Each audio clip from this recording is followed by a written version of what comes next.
The Hound of the Baskervilles. Chapter 11. The Man on the Tour. The previous chapter, culled from my personal journal, brings us to the 18th of October, a turning point where these bizarre events began to unfold with terrifying speed towards their inevitable conclusion. The events of the following days are indelibly etched into my memory, so vivid and compelling that I don't need any notes to recount them. I'll begin with the day after I uncovered two crucial pieces of information. The first was that Mrs. Laura Lyons, from Coombe Tracy, had written to Sir Charles Baskerville, arranging a rendezvous at the very place and time of his death. The second was that the elusive man on the moor was hiding amongst the stone huts on the hillside. Armed with these revelations, I felt a sense of urgency. Surely either my intelligence or my courage was lacking if I couldn't unravel these dark mysteries further. Unfortunately, I had no chance to inform the baronet of my findings about Mrs. Lyons the previous evening because Dr. Mortimer kept him engrossed in a card game until very late. However, at breakfast, I shared my discovery with Sir Henry and suggested we pay a visit to Coombe Tracy. Initially, he was enthusiastic about joining me, but we both decided that I might be more successful if I went alone. We felt that a more formal approach would elicit less information. With a prickling of guilt, I left Sir Henry behind and set off on my new mission. Upon arriving in Coombe Tracy, I instructed Perkins to put up the horses and inquired about Mrs. Lyons' location. Her rooms, centrally located and elegantly furnished, were easy to find.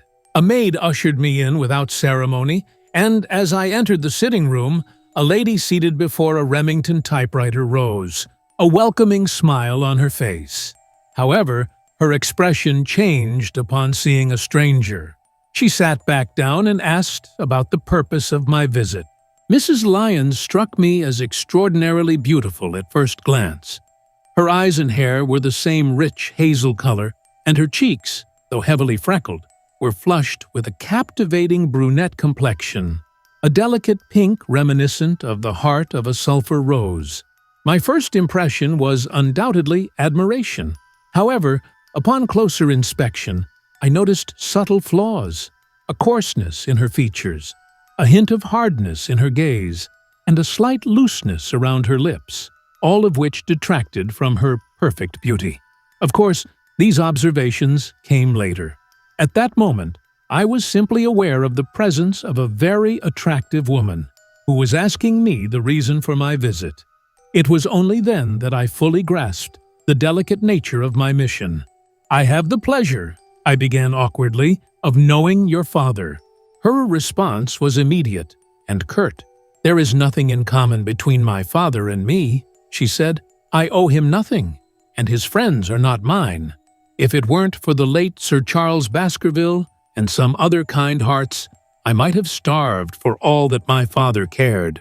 It was about the late Sir Charles Baskerville that I have come here to see you," I stated, getting straight to the point. The freckles on her face seemed to stand out even more prominently. "What can I tell you about him?" she asked, her fingers nervously tapping the keys of her typewriter. "You knew him, did you not?"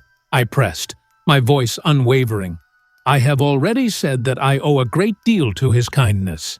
If I am able to support myself, it is largely due to the interest he took in my unhappy situation," she replied, her voice laced with a hint of bitterness. "Did you correspond with him?" I inquired, my gaze fixed on her. She looked up quickly, an angry gleam in her hazel eyes. "What is the object of these questions?" she demanded, her voice sharp. "The object is to avoid a public scandal. It is better that I should ask them here than that the matter should pass outside our control," I explained, striving to maintain a calm demeanor. She remained silent, her face pale. Finally, she looked up, her expression reckless and defiant. "Well, I'll answer," she said. "What are your questions?" "Did you correspond with Sir Charles?" I repeated, my voice firm. "I certainly wrote to him once or twice, to acknowledge his delicacy and his generosity," she admitted reluctantly. "Have you the dates of those letters?" I asked, pressing further. "No," she said, shaking her head. Have you ever met him? I continued. Yes, once or twice, when he came into Coombe Tracy.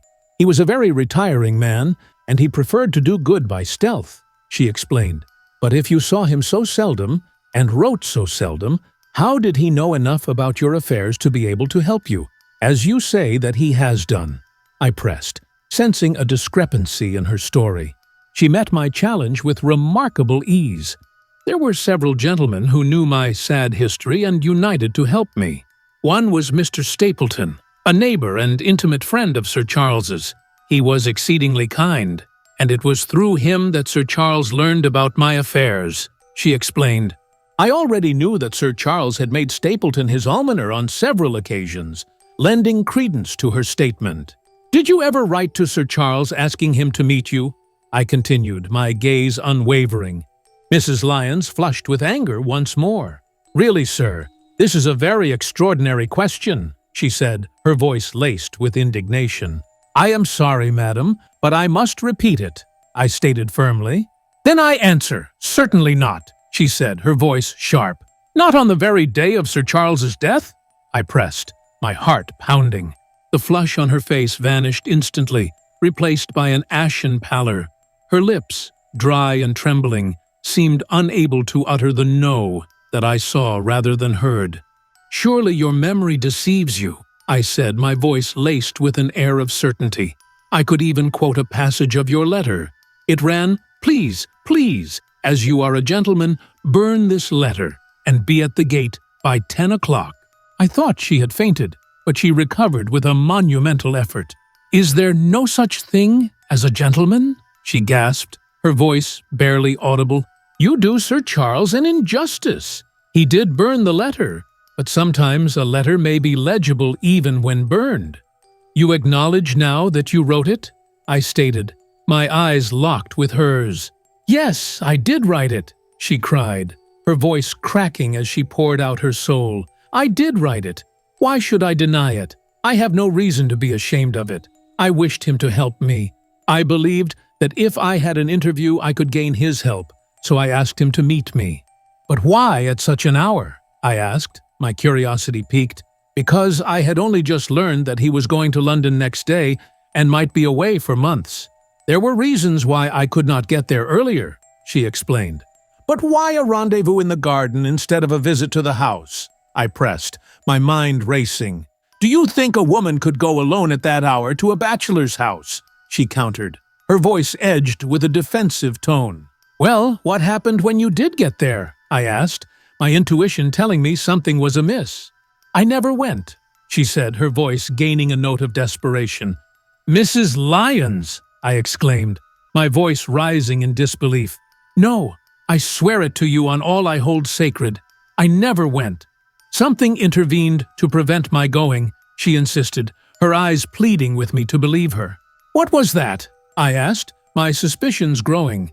That is a private matter. I cannot tell it, she said, her voice softening, a hint of vulnerability in her eyes. You acknowledge, then, that you made an appointment with Sir Charles at the very hour and place at which he met his death. But you deny that you kept the appointment? I summed up, my voice firm. That is the truth, she said, her gaze meeting mine, a flicker of defiance in her eyes. I relentlessly cross-examined her, but I could never breach that wall. Mrs. Lyons, I said, rising from my seat, you are taking a very great responsibility and putting yourself in a very false position by not making an absolutely clean breast of all that you know. If I have to call in the aid of the police, you will find how seriously you are compromised.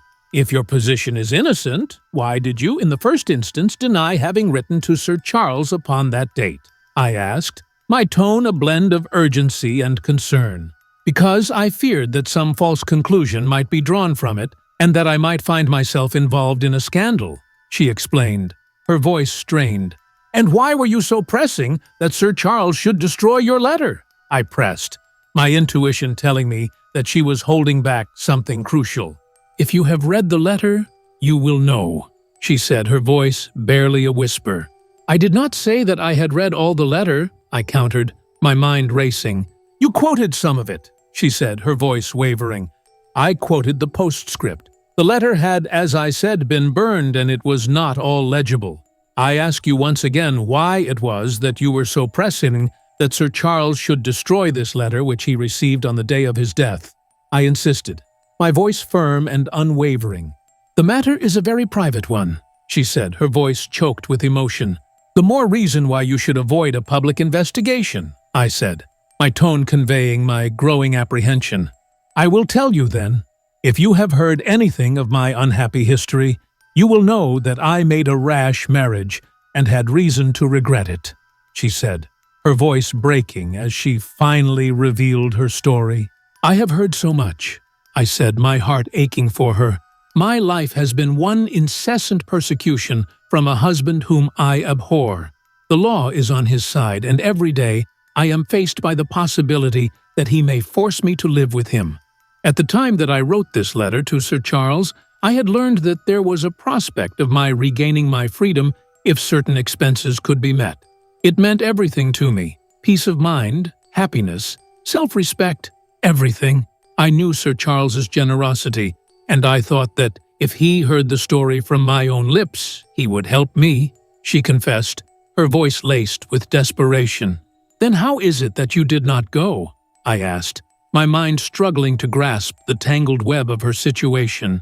Because I received help in the interval from another source, she explained, her gaze avoiding mine. Why then did you not write to Sir Charles and explain this? I questioned, my curiosity piqued.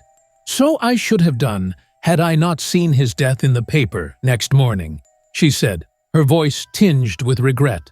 Her story seemed to hang together, and all my questions failed to unravel it. I could only verify it by confirming if she had indeed initiated divorce proceedings against her husband around the time of the tragedy. It was unlikely she would dare to claim she hadn't been to Baskerville Hall if she had been, as a carriage would have been necessary for the journey, and it could not have returned to Coombe Tracy until the early hours of the morning. Such an excursion could not be kept secret. Therefore, the probability was that she was telling the truth, or at least part of it. I left her presence baffled and disheartened. Once again, I had hit a dead end, a wall seemingly erected across every path I attempted to follow. However, the more I contemplated the lady's face and demeanor, the stronger my conviction that she was withholding something. Why the pallor? Why the resistance to every admission? Why her reticence during the tragedy? Surely the explanation for all this couldn't be as innocent as she claimed. For the time being, I could proceed no further in this direction and needed to turn my attention to the other clue, the one hidden amongst the stone huts on the moor. That was a most vague direction, a fact I realized as I drove back, observing the countless hills bearing traces of the ancient people. Barrymore's only clue had been that the stranger resided in one of these abandoned huts, hundreds of which dotted the moor. But I had my own experience to guide me, as I had seen the man myself standing atop Black Tor. That, then, should be the focal point of my search.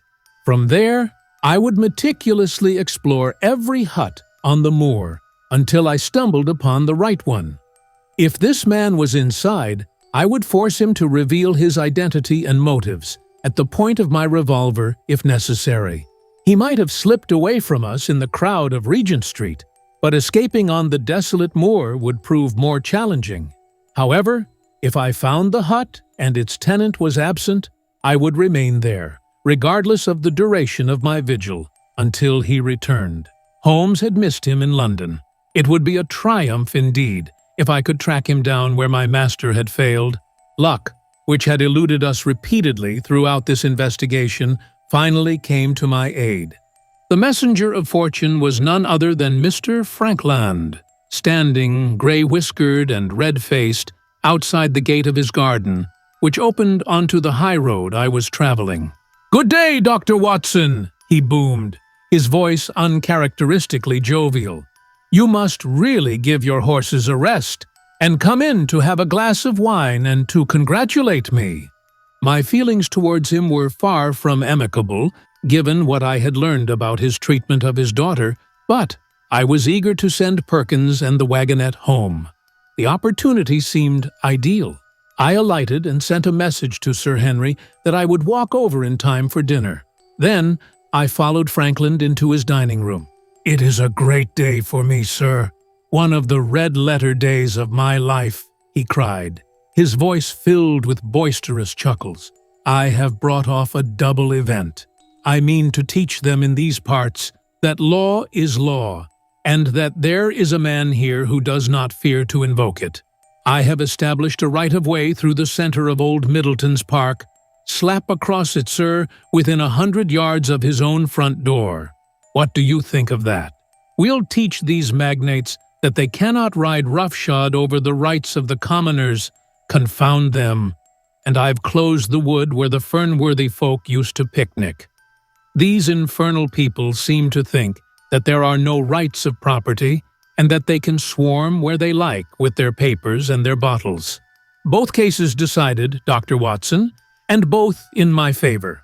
I haven't had such a day since I had Sir John Morland for trespass, because he shot in his own warren." "How on earth did you do that?" I asked, intrigued by his passionate outburst. "Look it up in the books, sir. It will repay reading. Frankland v. Morland, Court of Queen's Bench. It cost me £200, but I got my verdict," he explained, his voice brimming with pride. "Did it do you any good?" I inquired, my skepticism rising. "None, sir, none. I am proud to say that I had no interest in the matter. I act entirely from a sense of public duty. I have no doubt, for example, that the Fernworthy people will burn me in effigy tonight. I told the police last time they did it that they should stop these disgraceful exhibitions. The county constabulary is in a scandalous state, sir, and it has not afforded me the protection to which I am entitled. The case of Frankland versus Regina will bring the matter before the attention of the public. I told them that they would have occasion to regret their treatment of me, and already my words have come true." "How so?" I asked, my curiosity piqued. The old man adopted a knowing expression, his eyes gleaming with malicious amusement, "because I could tell them what they are dying to know, but nothing would induce me to help the rascals in any way," he said, his voice dripping with disdain. I had been searching for an excuse to escape his incessant chatter, but now I found myself intrigued. I had witnessed enough of the old sinner's contrary nature to understand that feigning disinterest would be the most effective way to elicit further confidences. "Some poaching case, no doubt?" I suggested, maintaining an air of indifference. "Ha ha, my boy, a very much more important matter than that. What about the convict on the moor?" he said, a mischievous glint in his eye. I stared at him in disbelief. "You don't mean that you know where he is?" I exclaimed. "I may not know exactly where he is, but I am quite sure that I could help the police to lay their hands on him. Has it never struck you that the way to catch that man was to find out where he got his food, and so trace it to him?" he said, his voice gaining a conspiratorial tone. He certainly seemed to be getting uncomfortably close to the truth.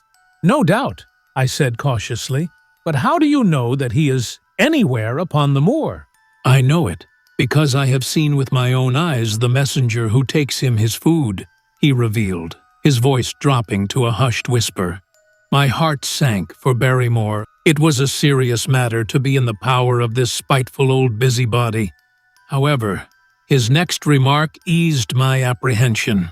"You'll be surprised to hear that his food is taken to him by a child. I see him every day through my telescope upon the roof. He passes along the same path at the same hour, and to whom should he be going, except to the convict?" Here was luck indeed, and yet I suppressed all appearance of interest. A child. Barrymore had said that our unknown was supplied by a boy. I was on his trail, not the convict's, that Frankland had stumbled upon. If I could glean his knowledge, it might save me a long and weary hunt. But incredulity and indifference were evidently my strongest cards.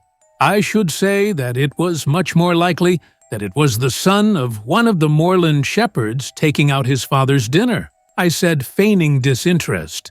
The least appearance of opposition set the old autocrat ablaze. His eyes glared at me malignantly, and his gray whiskers bristled. like those of an angry cat. "Indeed, sir," he said, pointing out over the vast moor. "Do you see that black tor over yonder? Well, do you see the low hill beyond, with the thorn bush upon it? It is the stoniest part of the whole moor. Is that a place where a shepherd would be likely to take his station? Your suggestion, sir, is a most absurd one." I meekly replied that I had spoken without knowing all the facts. My submission pleased him, leading him to further confidences. "You may be sure, sir, that I have very good grounds before I come to an opinion. I have seen the boy again and again with his bundle. Every day, and sometimes twice a day, I have been— But wait a moment, Dr. Watson. Do my eyes deceive me, or is there at the present moment something moving upon that hillside?" he said, his voice suddenly sharp, his gaze fixed on the distant horizon. It was several miles away, but I could distinctly see a small dark dot against the dull green and gray. "Come, sir, come!" cried Franklin, rushing upstairs. "You will see with your own eyes and judge for yourself." The telescope, a formidable instrument mounted on a tripod, stood upon the flat leads of the house. Franklin clapped his eye to it and gave a cry of satisfaction. "Quick, Dr. Watson, quick, before he passes over the hill!" There he was, sure enough, a small urchin with a little bundle upon his shoulder, toiling slowly up the hill. When he reached the crest, I saw the ragged, uncouth figure outlined for an instant against the cold blue sky. He looked around him with a furtive, stealthy air, as one who dreads pursuit. Then he vanished over the hill. "Well, am I right?" Franklin asked triumphantly, turning to me. "Certainly, there is a boy who seems to have some secret errand," I replied, my voice carefully devoid of any hint of excitement. "And what the errand is, even a county constable could guess. But not one word shall they have from me, and I bind you to secrecy also, Dr. Watson. Not a word. You understand," he said, his voice laced with a warning. "Just as you wish," I said, my mind racing. They have treated me shamefully, shamefully. When the facts come out in Franklin v. Regina, I venture to think that a thrill of indignation will run through the country. Nothing would induce me to help the police in any way. For all they cared, it might have been me, instead of my effigy, which these rascals burned at the stake. Surely you are not going. You will help me to empty the decanter in honor of this great occasion." But I resisted all his solicitations and succeeded in dissuading him from his announced intention of walking home with me. I kept to the road as long as his eye was on me, then I struck off across the moor and made for the stony hill over which the boy had disappeared. Everything was working in my favor, and I swore that it would not be through lack of energy or perseverance that I would miss this chance fortune had thrown my way. The sun was already sinking when I reached the summit of the hill, and the long slopes beneath me were all golden green on one side and gray shadow on the other.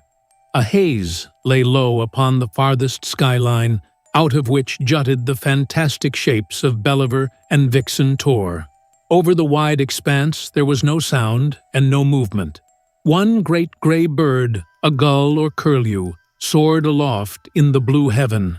He and I seemed to be the only living things between the huge arch of the sky and the desert beneath it. The barren scene, the sense of loneliness, and the mystery and urgency of my task all struck a chill into my heart.